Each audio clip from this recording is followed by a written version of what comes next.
everybody. I'm your host, Susan Gray, and this is Book Talk. Today we're talking to the author, one of them, of The Road to Eden's Ridge, Linda Weeks. Welcome.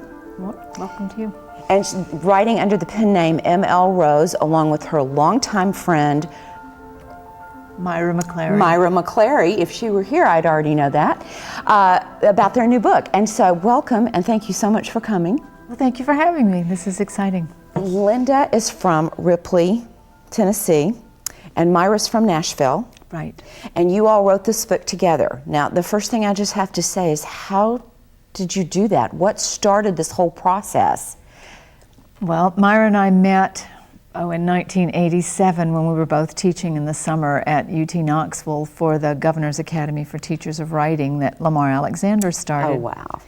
And the first summer that we met, we hit it off and said, this is really great. We're both writers. We should do a book together. Well, it took another 14 years, and we actually did this one. I went to visit her in Boston, and we started talking about a possible novel and how much we loved music and country music and classical music. And that weekend, we sketched out a book, and we started working on it. Now, let me clarify. You tossed the idea around for 14 years? We tossed around the idea of collaborating because we taught collaboratively, and we said if we're teaching people how to write and we're doing this collaboratively, surely we could write a novel together. What an inspiration. Tell us first what your novel is about. Give us the bones. It's about a girl who, it's two novels actually put into one. It's about a young girl who graduates from Harvard and is about to get married and decides that really this is not what she should do. So it's not quite the runaway bride because she is not afraid of getting married. She just really realizes that that's not who she is. And she walks out with her cowboy boots underneath her wedding dress the minutes before the wedding and decides Great word picture. that she's going to Nashville to make it as a songwriter-singer. And then there's another story about her grandmother and her grandfather and a good friend of theirs who's a country music singer, coming up country music singer in the 1940s. And he comes to visit their home in Maine. And so when Lindsay goes to Nashville to make it, she of course wants to look up this old friend of the family. Ben McBride. Ben McBride, who's by now a very famous country music singer. Can I just ask you, did I get the idea somewhere that any of this is based in reality? It's based on little mini realities. There is no Ben McBride pattern. There's no one particular person we base this novel on. But it is a composite of all those old country music singers and just how they were different and what it was like to make it. So in that day they were. And they you were mentioned very different. There's so many things you mentioned. I hope I can remember to get them all in there because they were all fabulous. I hope our audience didn't miss you saying, because we both love music, country and classical. Right. That's one of those ironies that it's in the book. I'm not going to tell you how, but it's there.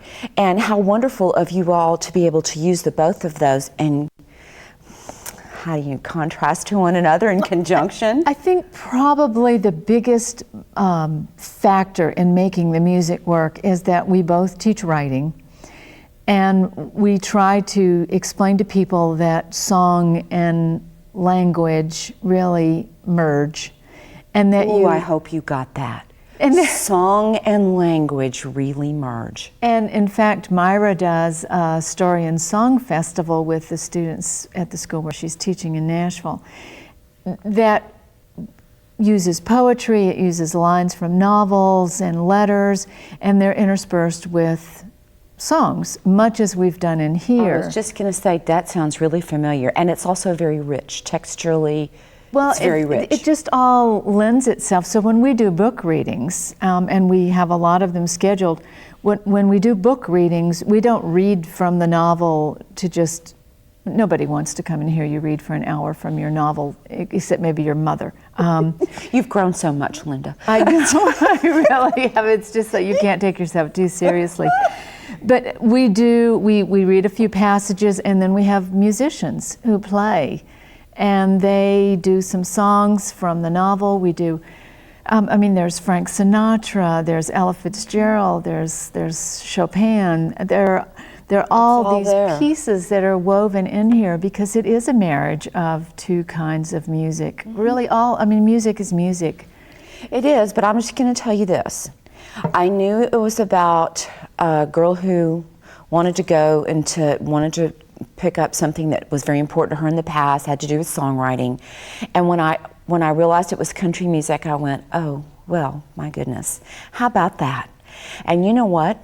This is so funny. I've been thinking in country music lyrics ever since I got through with the book.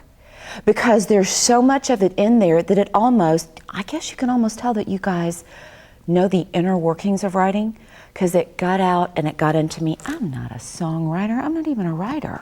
Well, we're not songwriters. And I was like, this is so funny. Can I give you an example? Okay, someone was coming over to help me with a project at my house, and they called and said, oh, I'm going to be late. I'm feeling good today. I go, oh, yeah, my dog died. So everywhere I look is a place my dog's supposed to be. Did you just get that? Great lyrics, yeah. I just went, oh no, that didn't happen to me. You should jot that down on a napkin. I can't forget it. I mean, but I didn't say it was good. I just said I thought about doing it. But anyway, that's kind of how the book does. It just envelops you, and there's lyrics all the way through here. The girl is waiting tables and she's jotting down lyrics as they come.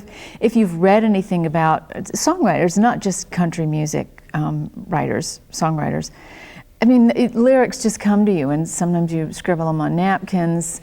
What we do is steal language when we hear people, we're out having dinner, or I'm in the line, and I'm hearing somebody say something, and I'm thinking, oh, so on the back of my Walmart receipt, I'm writing down some great metaphor, and I'm thinking, I don't know her, and she doesn't know me, and she probably won't remember if she ever reads this in a book that I stole that line from the lady in front of me. It's all around, though. But it's language that's all around, and it's very rich language. And we think that Southern language is incredibly rich, because even though Myra was living in Boston, she's originally from Arkansas. And so I'm going to talk about that. She has all of that Arkansas background and small town. It's just a different way of listening. It so overflows the boundaries of country music. And I just want to say that. And also, it perked my interest in it. All of a sudden, I had some sort of understanding about why this was so great for people to write these songs and sing these songs. But starting out, geography is a really important part of the story. Oh, it's very important. Very important, because it starts out, and I'm reading this going, chapter 1 is set where? In Maine. In Maine, in a farmhouse. On Eden's Ridge. Oh my goodness, it's on Eden's Ridge. What do you know? And I just go, okay, I'm in. So I stay, but can I just tell you this? That you had me at Cracker Barrel. Right. Oh my goodness. When I read that, in addition to all the places I've been in Nashville, I just went, well, now it's too late. I'm in love and I'm going to stay. That's good. It was so much fun going through this. And also, geographically, it's not just geography. You don't need a snowy scene just to have a snowy scene. What you need is the culture that goes with that, because the characters from there talk like that. Well, Myra lived in Maine for probably 10 years and taught in the high school there at this little town that we've based the story on. In Maine, and this is the dialect. These are the people, and they are, in some ways, people have said, "Oh my gosh, what could be more geographically opposed than Middle Tennessee and said that. And Maine?" And we said, "Well, it is in a way, but we've got the big old Appalachian mountains going right up, and there is a lot of commonality between Tennessee and Maine. They're rural. They're both rural. They have these rural roots." And my husband reads a lot of Wendell Berry, and he has a phrase in his novels that he calls the membership, if you are in the membership in a community. And we felt like this book has the membership when this girl joins this group of friends in Nashville, and she is, they take her in. And then the membership of this very close-knit community in Maine that doesn't forget its people. Right, and of course the story It has a lot of unexpected turns, and I'm going to say this. Amy Grant wrote in one of the comments to the book, and then so did Willie Nelson, but Amy Grant said something about you're going to have a really good cry, unexpected emotional turns, and I just went, you can't trust anybody in show business. Until I got three-fourths through the book. You said that. It's okay, because I mean, you should check things out. But I'm telling you that I read it and the thing got me, and I'll talk about how that was getting there. But let's talk about a few of the other important characters. There's Lindsay Briggs, who's the sort of central character, young girl who's going to make her. She's the central character in part 1, and she moves into part 2. Right, and then there's her grandmother, Sarah. Right. And then there's her Aunt Lily. Right. And they're the ones in Maine. Right. Right. And then I've got my little list here about who all's in there. Then Gabby and JJ were her Nashville friends. How did she run into the two of them? When she was at Cracker Barrel, Lindsay moves to Nashville and needs a place to live, and her grandmother, of course, is very worried that she's taking off and leaving the membership and coming to a strange town. And she's in the Cracker Barrel and she's looking through apartment ads. And very brave girl, and we were a little worried about that. No, it was just like, you sold me, it worked, but looking back, I'm going, wow. So she sees an ad for a girl who needs a roommate, and she calls, and it's this Gabby. And she has some little cues in there about liking Elvis and liking the Carter family, who, by the way, if you've not listened to a lot of their music, I simply love them. Myra and I both love the old Carter family songs. I can't help but love them after the movie that came out about Johnny Cash. I just can't help it. Well, I mean, that whole group of people, I'm just like, it's wow, just I really incredible. like I mean, talk about the membership. That's exactly it. So they have that bond, and I have to tell you sort of those writer's secrets. Please do. We didn't even have Gabby in mind. We were just having Lindsay move to Nashville, and she was going to be real brave and make it on her own. And we decided we needed to write a roommate.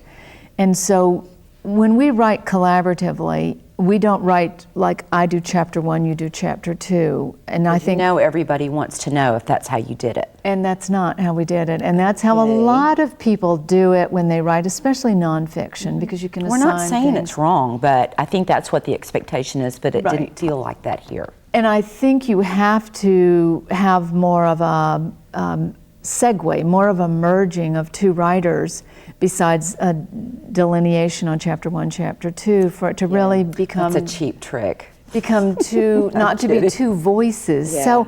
So Myra said, we need to come up with a roommate, and so I started writing, Lindsay gets to town and she's at the Cracker Barrel. Are you guys in separate places when you start this? She's in Boston and I'm here. Unbelievable. Okay, so you're writing and you all are... I'm writing a roommate, she's writing a roommate, nameless roommate, and we call each other and say, okay, what do you have? And I said, let me read you my roommate and you read me your roommate.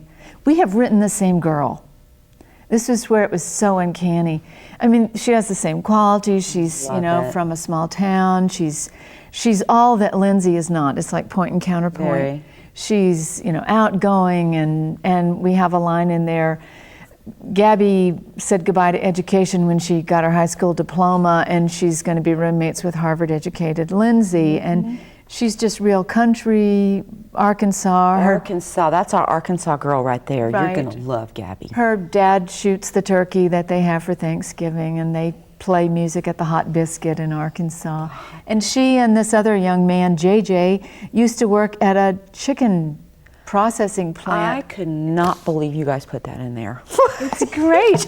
And the reason you're just going, oh, they did? They worked at a chicken processing That's enough plant. to get you right out of chicken processing and right into Nashville. And I wrote about that because I was somewhere anyway, and I saw this great chicken poster with the names of all the chickens, and I just thought, we can put that in their apartment. So I was telling Myra, and she was just like, I wrote the same girl, except she had hair curlers in her hair or something. But so it was fun. We just invented these characters. I also have to confess that Lindsay was hardly in the first draft of the book. Well, I was going to ask you where it actually started, because some of the greatest ones started with a wild idea that happened overhearing a conversation in a restaurant, looking up in the mirror over the bathroom sink and thinking a thought, or some snippet of a story that's not true but sounded so good you just knew you had to make one out of it.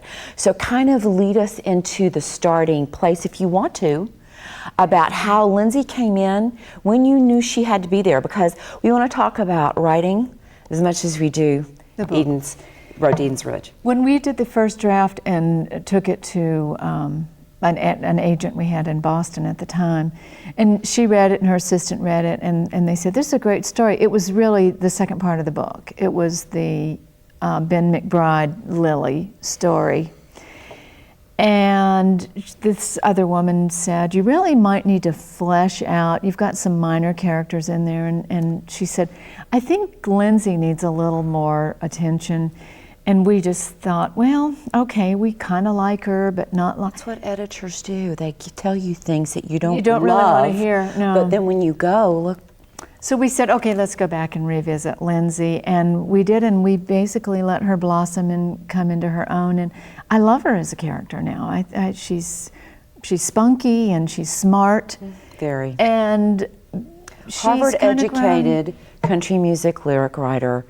That's just scrumptious. Right, and grew up playing classical, piano. She was supposed to be in a talent show when she was in maybe the 4th or 5th grade, and her grandmother and her aunt, of course, think she's going to come out and play Brahms, and she comes out with a guitar and sings some whiskey drinking song and wins first prize, but it's Red Sox tickets. So, her grandmother is appeased because then they get to go to the Red Sox game, which she would be really happy knowing. Some of the tension about Lindsay's character starts nearly right away. First, you get that sense that she is about to do something already that is not. It's just that feel of it's just not happening. It's hard to get excited about the wedding, and all of those things are there, and you say to yourself, what's she doing?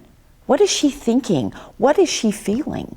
Because there's no reason to just pick up your stuff and turn around and go a whole different direction unless there's a really driving motivation. And hers came through so clearly.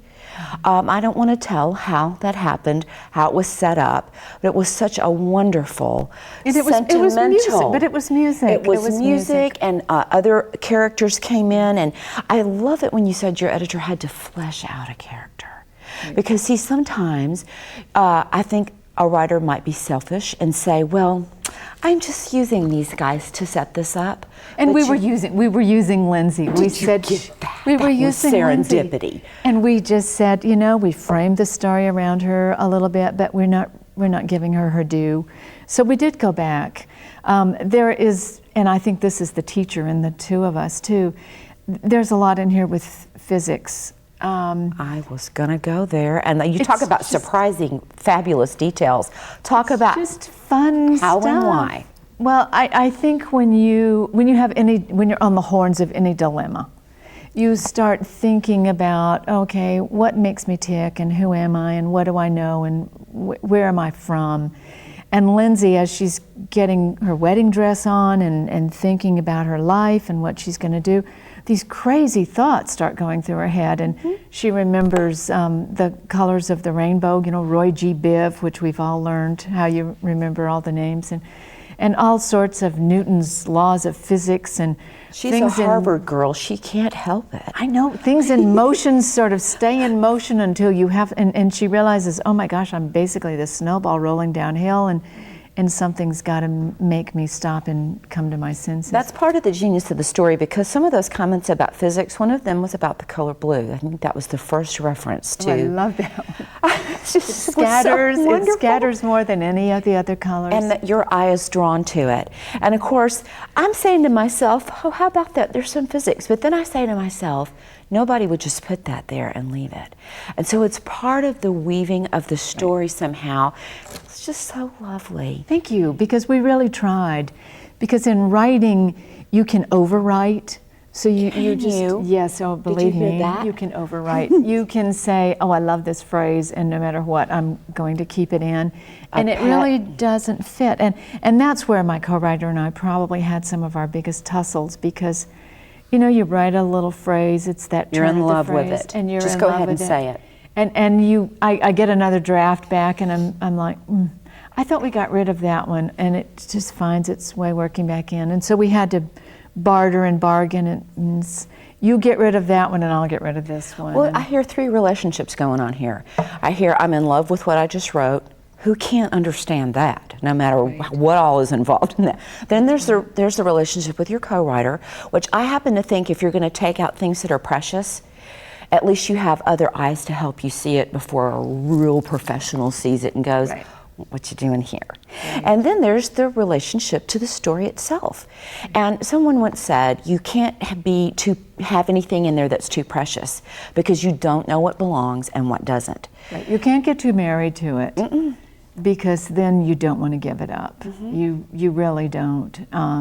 We have one line in here, and Myra's probably going to kill me for saying this, but we have a line in there about somebody's eyes being the color of molasses, and she wanted to do a little side trip about the great molasses flood in Boston that was real, where people died because all the molasses in these big crates broke open and it flooded the streets. And so she had a little side paragraph, and I read it. She loved it, didn't she? She really loved it, and I just said, this has nothing to do with the story. Nobody cares about molasses. So we ended up getting rid of it. And then I had a lot of little side trips in Nashville, where you mentioned the Sterling Court apartments when we were talking earlier. You know, I wrote about everything. I did get to live in Bongo Javo and Tabuli's that had the best soda drinks in town. But Myra kept saying, well, you're telling all about Nashville. Do we have to name every tree in Nashville? I loved all those trees. I said, people are going to love that, but that's nobody because I've been there. See, I said, nobody's still alive who remembers the molasses flood, so we're okay with that. But so we kind of did a little give and take. Well, and I think it's awesome that not only did your friendship survive the writing, but as we pointed out earlier, it's kind of like the solidification of a marriage. You've been through all this stuff together, you know, have to sift through all of these things to get a perfect workout. It's kind of self-sacrificing. And so now you all are still good friends. Oh, we're very good friends. And I think that's great. Now, who wrote Water from the Well?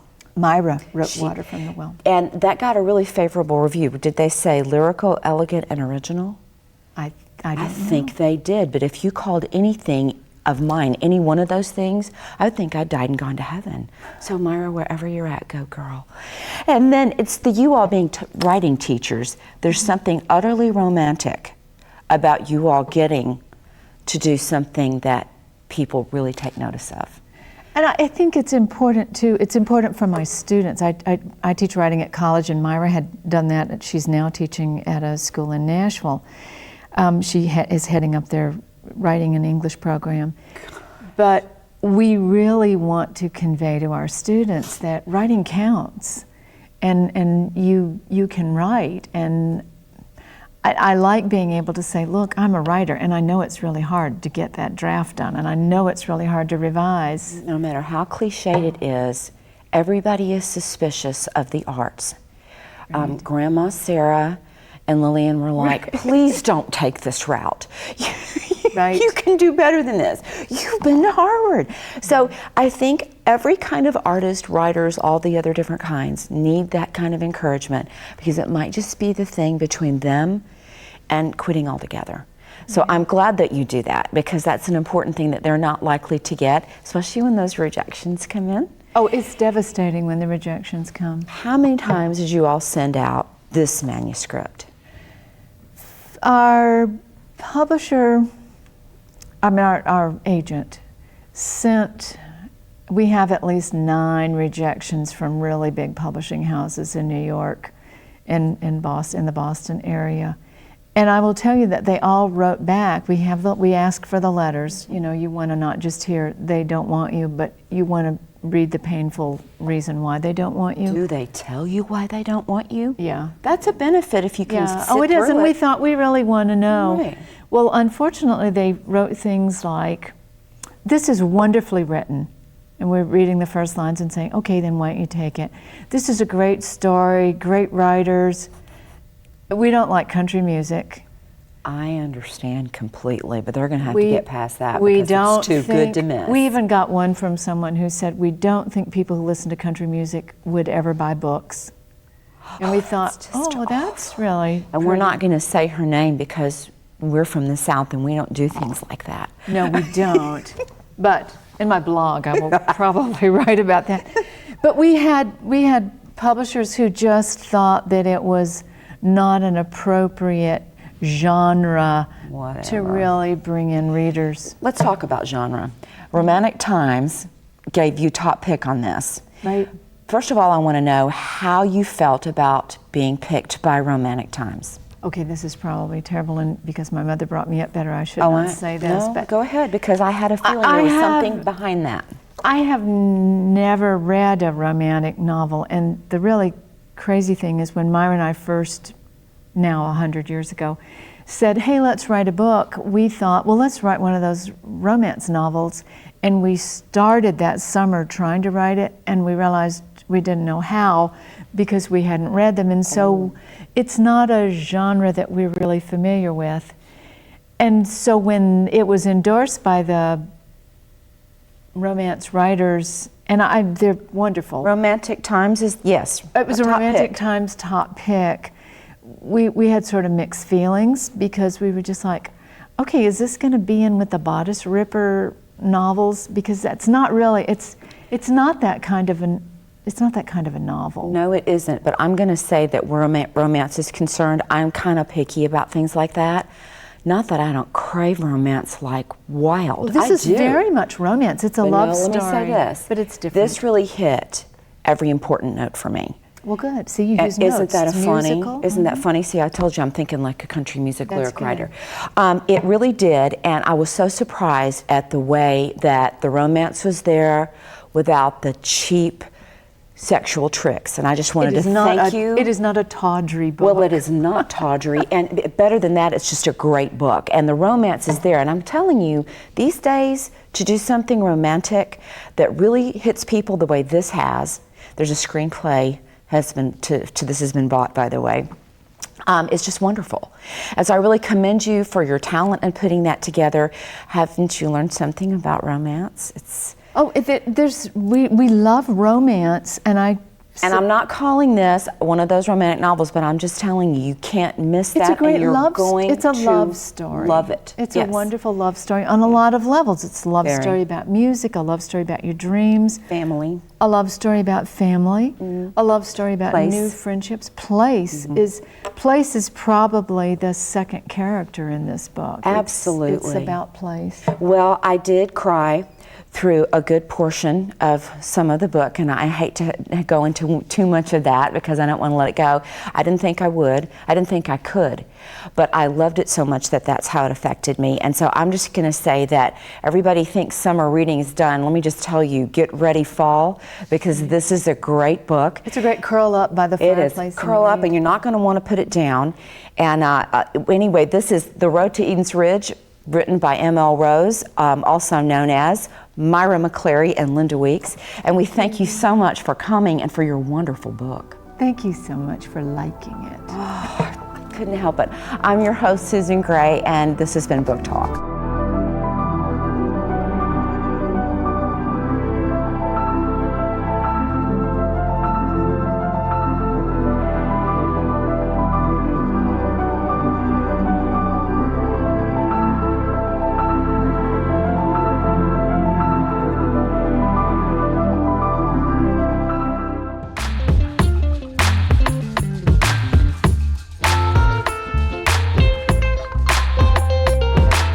You're watching the Library Channel, a broadcast service of the Memphis Public Libraries and the City of Memphis.